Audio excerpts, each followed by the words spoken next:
Alhamdulillah wa syukur ala ni'amillah para sahabat sekalian. Kita mensyukuri dulu apa-apa yang sudah kita nikmati dari Allah Subhanahu wa taala. Salah satunya ada sekarang ini masuk ke dalam halaqah dzikir. Itu adalah semua kehendak Allah taala. Jangan kita lalai untuk bergembira, untuk bersyukur, karena bila tidak pahala-pahala terbesar zikir-zikir kita kepada Allah Subhanahu wa taala tiada didapatkan di dalam raudhah min riyadil jannah ini. Semoga Allah berkenan untuk menerimanya apa-apa yang kita kerjakan di malam hari ini dan apa-apa yang dibicarakan khususnya oleh saya, semoga jauh daripada kemunafikan-kemunafikan, jauh daripada mengarang-ngarang, karena ini juga kita mengaji sudah 3 atau 4 judul, saya lupa. Kita mengaji selalu yang sudah agak bertahap-tahap yang cukup lah, saya mengatakannya seperti itu. Para sahabat sekalian, ini malam kita mengaji tentang tidak boleh salahnya memaknai. Ya, jadi ini urusan pemaknaan ini. Seseorang yang fana daripada sifat-sifat insaniahnya. Gugur sifat kemanusiaannya. Sampai ke arah situ saja, apabila dilihat dari tahapan-tahapan, makom demi makom, ini sudah boleh dikatakan, bolehlah disebutkan cukup jauh. Cukup jauh. Sehingga bisa gugurnya sifat-sifat kedirian. Karena betapa susahnya menggugurkan sifat keakuan, kedirian kita. Nah, kita membicarakan tentang fana dan pemaknaannya. Kefanaan sifat diri ini yang disebutkan atau banyak orang menyebutnya bersatu dengan Allah Subhanahu wa taala atau khulul, yang harus kita berhati-hati. Yang pertama saya akan katakan, tidak bisa manusia bersatu dengan Allah Ta'ala. Itu dulu, beri judul dulu yang jelas. Agar nanti saya menerangkannya dari satu sisi, dari satu sudut pemaknaan. Bahwa manusia terlalu rendah, terlalu hina sebagai ciptaan bisa bersatu dengan Sang Pencipta. Apabila sifat-sifat Allah yang diberikan berupa keindahan-keindahan dan sang makhluk memiliki adab yang tinggi dan dijubahkan oleh Allah Ta'ala sebuah keindahan jubah ketauhidan sejati. Ya, saya memakai bahasa itu saja. Jubah ketauhidan sejati, maka kelas manusia ini sudah bisa disebut kelas manusia sempurna. Karena genaplah sudah yang kita suka dengung-dengungkan. La ilaha illallah, la ilaha illallah. Dengan zikir dorob atau didorobkan, atau ada yang seperti biasa, misalnya di dalam Thariqah Qadiriyah ada yang didorobkannya enggak 165, 10 saja di dalam Qadiri. Ada yang Naksabandi tidak bi'al jahr, tidak dibunyikan, tidak disuarakan ada. Gitu. Ada juga yang didorobkan 165, tapi sebagian ya, kita di Uzbekistan ada yang juga tidak dibunyikan keras gitu. Nah, itu, tapi keduanya sama-sama saja. Karena itu adalah zikrullah. Hanya hasilnya pasti akan berbeda. Yang didorobkan dengan sebuah rasa yang seperti ini diajarkan oleh para syekhnya, para mursyidnya. Ada yang mengerti dengan jelas, maka saat itu dijalankan, dia akan lebih cepat di dalam keberhasilannya untuk mengenal kediriannya siapa dan harus bagaimana. Inilah dia yang disebut thariqah di jalan ilmu tasawuf ini dengan thariqah yang dijalaninya. Maka untuk jalan ke arah ketauhidan sejati dengan pemaknaan tadi seseorang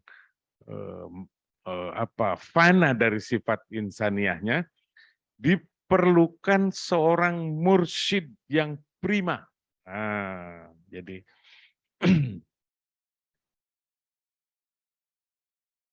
seorang mursyid yang prima itu yang pertama mungkin kalau boleh dia sendiri tidak bicara sesuatu yang dia tidak rasakan. Karena kalau dia berbicara sesuatu yang tidak dirasakan, yang dia baca dari buku, tapi dia bicara tentang tasawuf, itu namanya kemunafikan. Dan misalnya seseorang berbicara dengan orang lain, dia ahli baca, bukan berarti dia mengerti yang dibicarakan ini karena tahu dari buku, lalu dia hebat. Bukan. Itu pengetahuan atau ilmu pengetahuan yang dari baca, dari kitabnya para masyaikh, para mursyid terdahulu, dibaca oleh seseorang, secerdas apapun, dia hanya nempel di kepalanya, di dalam ingatannya. Belum tentu orang itu menjalankannya, apalagi merasakannya. Ini dia.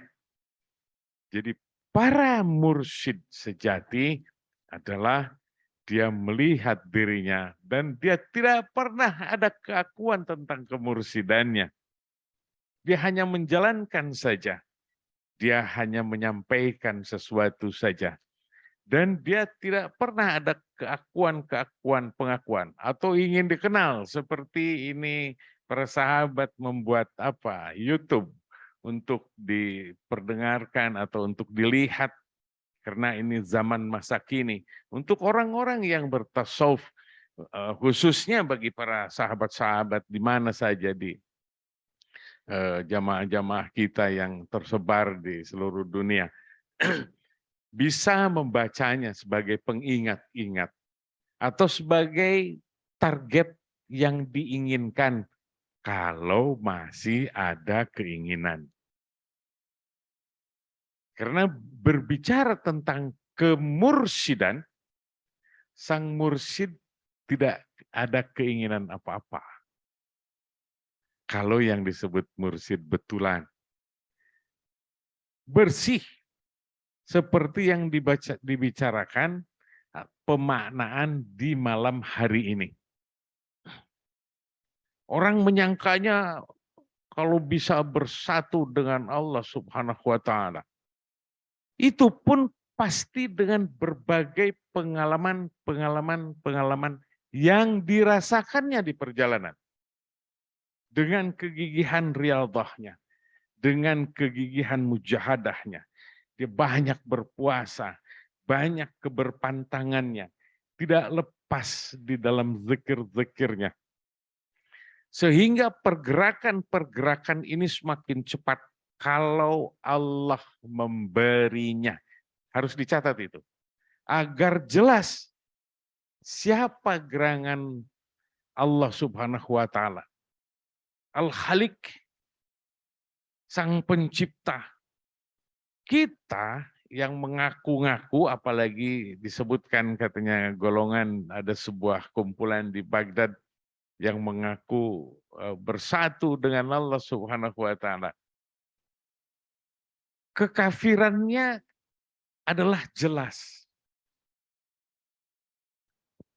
Diperlukannya seorang mursyid yang prima. Karena para mursyid kalau tidak tahu, kalau tidak mengerti, dia akan berbicara, aku tidak tahu. Aku belum pernah merasakannya. Tidak ada rasa malu kepada muridnya bicara begitu, memang belum pernah merasakannya. Dan bukan lagi termasuk di dalam hitungannya antara malu dan tidak malu, menyatakan sesuatu yang belum pernah dirasakannya. Sama sekali datar di dalam hatinya. Karena rasa malu kepada sesama makhluk, itu salah satu unsur kemakhlukan, unsur kedirian yang masih ada di dalam dadanya. Baik, ada pengalaman-pengalaman. Kalau di Banten disebutnya banyak para, tidak banyak, beberapa lah kakek-kakek saya menyebutnya Cep cenah eta mah keur mabok. Nah, ini bahasa Banten. Eta mah keur mabok, eta mah lagi mabuk saja. Disebut seperti itu. Yang namanya mabuk itu tidak berketerusan. Ada sejenak, ada yang lama, ada yang sekian lamanya. Lalu dia jadi lagi seperti biasa lagi. Ada di dalam, penuh di dalam kesadaran. Sekalipun makomnya tetap berbeda, berada di makom-makom atas. Saya mengatakannya makom atas, karena ini sudah jauh juga. Para sahabat sekalian, pengalaman-pengalaman itu dirasakan. Salah satunya, orang yang sedang keadaan tadi, tanda kutip ya, bukan mabuk whisky, bukan. Ini mabuk orang yang sedang bertasawuf karena kenyamanannya, kenikmatannya bersama-sama dengan Allah Subhanahu wa taala di dalam penghambaan sejatinya kepada Allah. Kadang-kadang di dalam sholatnya, para masyaikh atau ya guru-guru kita, ulah jadi imam cenah lamun encep keur mabok cenah ulah jadi imam geh. Kalau kamu lagi mabok jangan jadi imam. Karena kadang-kadang Allahu Akbar itu takbiratul ihram yang pertama saja, dia merasa sedang sholat sendiri.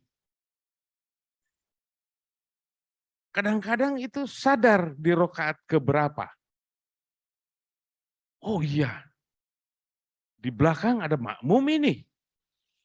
Kadang-kadang tidak disadari itu. Kalau sedang hanyut seperti itu. Baik.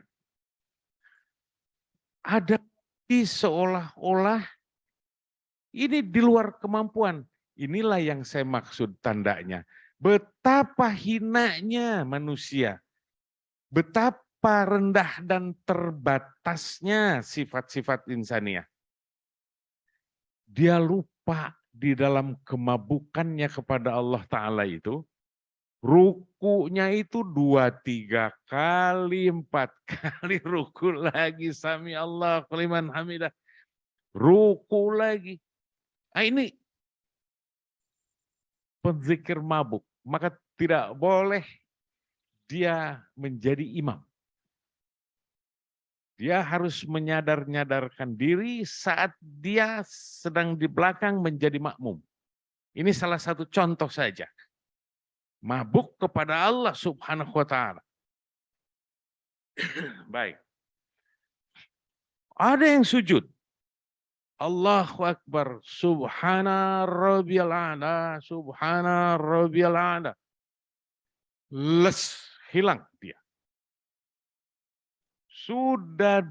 Oh. Allahu Akbar. Rabbik firli. Rabbik firli. Allahu Akbar. Subhana rabbiyal a'la. Itu lama sekali.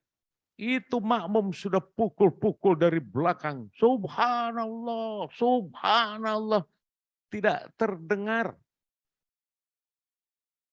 Sekalipun seperti sayup-sayup suara yang meneriaki kita sambil ditepuk-tepuk depan kupingnya yang keras-keras. Itu mukul-mukul sejadah. Allahu Akbar. Salah lagi. Bagaimana perasaan yang sholat mabuk dalam mabuk kepada Allah Subhanahu wa Ta'ala? Dia merasa benar dan nikmat. Seolah-olah rokaatnya tidak salah. Atau diberikan kesadaran. Oh, aku lupa. Rokaat keberapa gerangan ini? Apakah aku baru mulai? Apakah tadi aku sudah tahiyat awal? Ini dia salah satunya saat masuk. Baik. Ada lagi. Sholat maghrib. Allahu Akbar. Sampai rokaat yang kedua sujud sebelum tahiyat awal. Sujud. Jadi setelah subhana rabbiyal a'la wa bihamdih baru harusnya membaca tahiyat awal. Rokaat yang kedua. Sujud hilang. Bukan kemauannya. Bukan dibuat-buat. Lalu dibangunkan. Anaknya bangunkan, papa, papa. Atau bertanya, istrinya bertanya, papa kemana? Ada tadi sholat di kamar. Lalu dibangunkan, papa, papa, bangun. Kedengaran itu, sayup-sayup, papa. Allahu Akbar, at-tahiyatul mubarakatus salawat. Salam setelah itu. Sahabat sekalian, tahukah itu jam 9:30 malam? Berarti sujudnya tiada terasa. Terus dia dalam keindahan dan kenikmatan yang Allah berikan. Bukan kemauannya. Keinginan berdekatnya, ya. Tapi saat di dalam keadaan yang seperti itu, bukan kemauan kita. Allah pula yang membuatnya. Apakah takut salah? Tetap dilakukan sujud sahwi karena syariat menuntunnya begitu. Dalam keadaan yang seperti ini. Katakanlah saya dengan bahasa kejahatan, saya menyebutnya fana misalnya. Mohon ampun kepada Allah Subhanahu wa Ta'ala. Tetap takut. Takut yang tadi itu syariatnya menyimpang. Karena di dalam setiap tahapan yang dirasakan adalah dikhawatirkan ada kesalahan. Apalagi penilaian diri. Baik.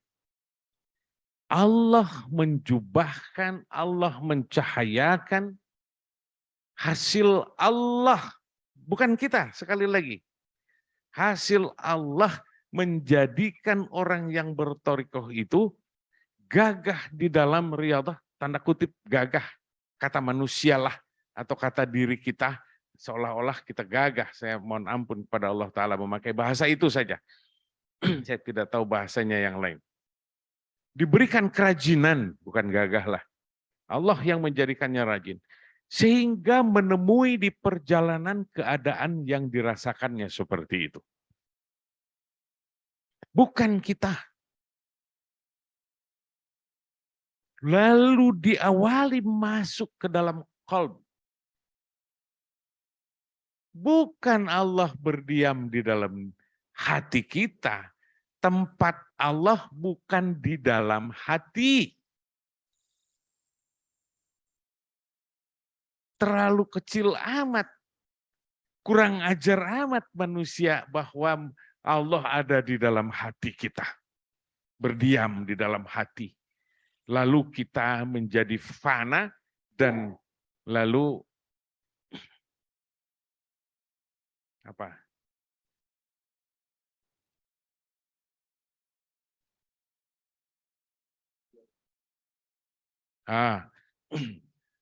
Saat dia menjadi fana seperti itu, seolah-olah dia sudah bersatu. Tidak. Masa Allah tinggal di dalam hati manusia yang kotor? Atau seperti orang yang berpandangan apa? Mohon maaf, ini mungkin ada di dalam agama lain bahwa Nabiullah Isa alaihissalam itu katanya Allah yang turun. Karena Allah Anak, Allah Bapa, dan Roh Kudus jadi satu. Tidak begitu. Kalau kita merasakan ada, seolah-olah kita ada Allah di dalam diri kita, dan bersatu pula, ada di dalam hati, berarti mujassimah, ada tempat tinggalnya. Apa bedanya dengan menyebut alal arsy istawa, ada di atas arsy? Bagaimana? Tidak begitu. Tidak begitu. Jadi lebih besar kepada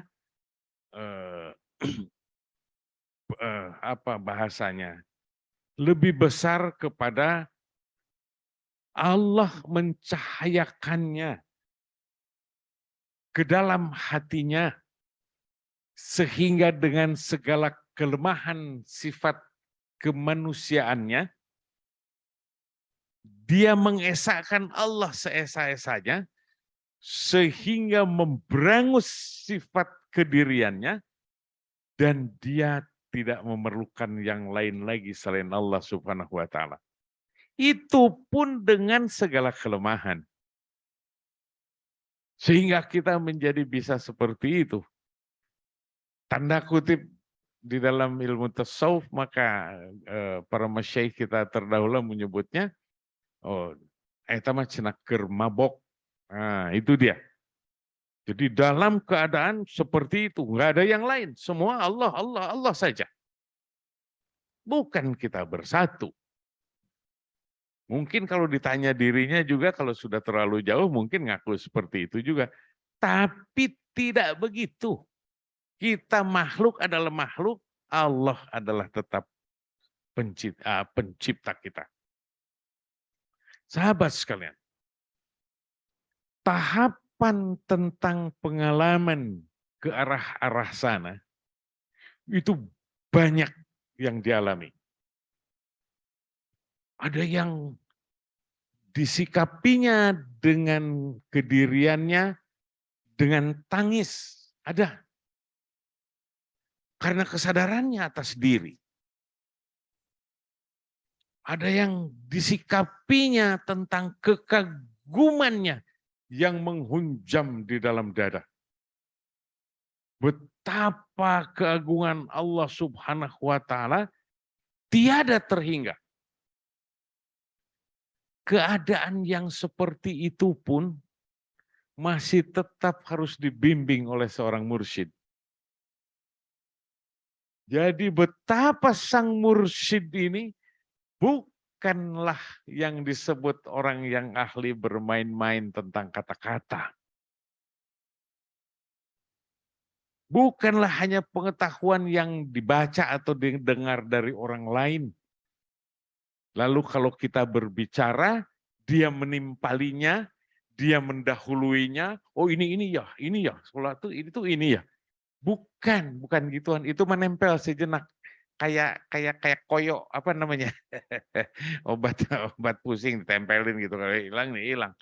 Bukan. Tetapi pengalaman yang dirasakannya. Sehingga dia sangat berhak sekali berbicara tentang keadaan itu.